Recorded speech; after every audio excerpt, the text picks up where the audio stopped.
So yeah, Octodad. No real story at the beginning of this review. Let's just get straight into it. So first off, presentation-wise, the game is alright. Basically, it presents you as an octopus who poses as a dad to do dadly stuff. I mean, I don't really know. But anyways, like that's really the main gist of it. Graphically, pretty good. It depends on what system you kind of play it on. Like, the graphics will look really good if you're playing on like Steam or an Xbox or something like that. Maybe not the best on the Switch, but for the Nintendo Switch, pretty alright. It's not the best, I will mention. It does look a bit pixely in a few times, but it's not really bad. You can still manage it if otherwise. Now let's get into the story. Now I'm not going to spoil a lot about the story. This isn't Doki Doki Literature Club, but I won't spoil it for you guys. I'll tell you guys, basically you pose as a dad who's basically an octopus in disguise and basically do stuff, like I said before, like grilling burgers, and it is way harder than you think it is, but that's for gameplay. But one thing you notice is that supposedly there's this weird chef guy going around trying to capture you, whether it's some sort of lawnmower thing, I don't know what it is, or just chasing you down in the back area of a grocery store. Yeah.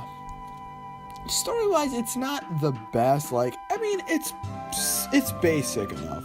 It's a story, and it definitely does get changed over time. I will mention for story, it's alright. I mean, it's not stellar or anything like that. Again, this isn't Doki Doki, so yeah.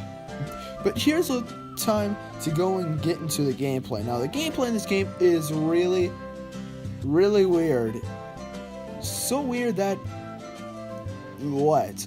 Basically, controlling an octopus is harder than it looks. Like, I mean, have any of us ever even been an octopus? Probably not. But anyways, gameplay-wise, really, everything would be easy if it wasn't for the fact that you are an octopus.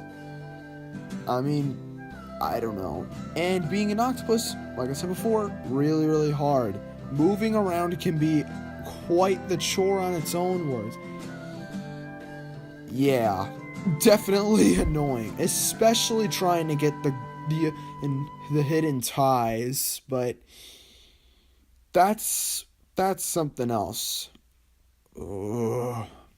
But gameplay-wise, it's actually really unique. It really makes it more unique idea. It makes it different. It's different enough where it's like, it's really interesting. So yeah, gameplay-wise, really good.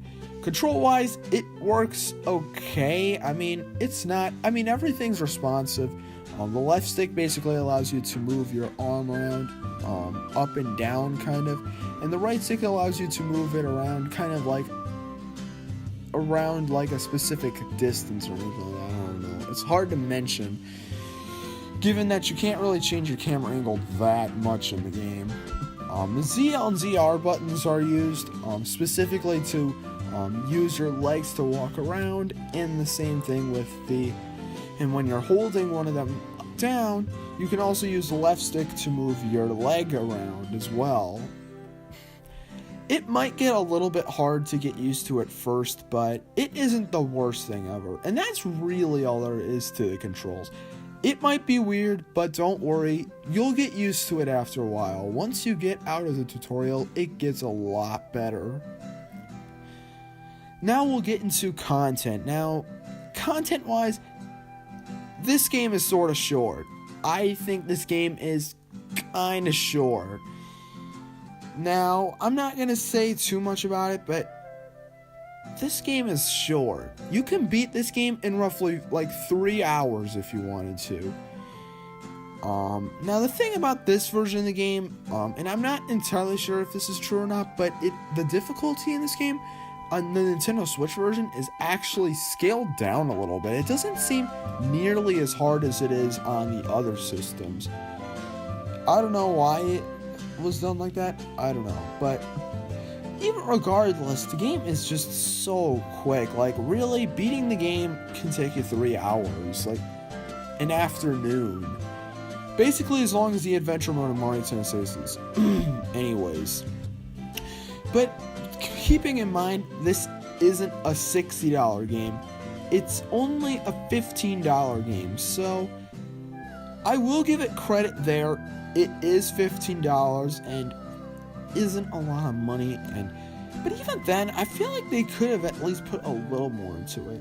Even though it may not have a lot of story, there are 2 extra Octodad shorts that are cool. They're cool. It's cool and all that stuff, but still, they should have had more content. But content-wise, it's not the worst. And yes, I probably look like it probably sounds like I'm bashing it a lot. I think it's good enough. It's for $15. It's great. All I'm saying is, if I were the developer, I would have tried to at least make a little bit more. And now, let's finally get into the last part. Well, not really the last part, but the last main part about it. The soundtrack. And the soundtrack is alright. I won't say it's a stellar soundtrack. Like, it only gets good at certain points. But I will tell you, the songs are pretty good in the game. I mean, there's a lot of them, like the Blood Choir and other songs in the game, but it's like, it's not the best soundtrack. It could have more songs in the game, even though there are a lot. I don't know. It could have used a little bit more, or it could have just used different styles. I don't know. Even so, it isn't that bad. So soundtrack-wise, it's pretty good. And now into the actual final category, my final thoughts. So what do I honestly think of Octodad Dadley's Catch on Switch? I love it. I like Octodad Dadley's Catch a lot just because of how unique it is, and it's so gosh darn fun to play. Like, seriously. It might be short, but it's just so much fun to play through it over and over. It's just like Luigi's Mansion. Yeah, you knew that was coming soon. Maybe. But even so, I love this game to gosh darn amounts. But even so, it's not my favorite game of all time. Far from it. But this game is so good. On my scale of 0 to 10, I would give this game a solid 8.5 out of 10.